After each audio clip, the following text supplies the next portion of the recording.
Hello guys! In today's video, I'll be showing you how you can add poll sticker on Instagram story. So without further ado, let's begin. To start, we need to first create a story. You can choose any picture that you want. Now we just need to tap on this sticker icon. And then from these options, just scroll down until you see this sticker, poll. Just tap on that. You can now enter any question that you want.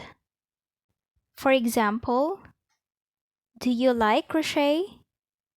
And then there are options right here if it's yes or no. You can also add another option. You can see also at the top the color palette, so you can choose any color that you want. And then just tap on done.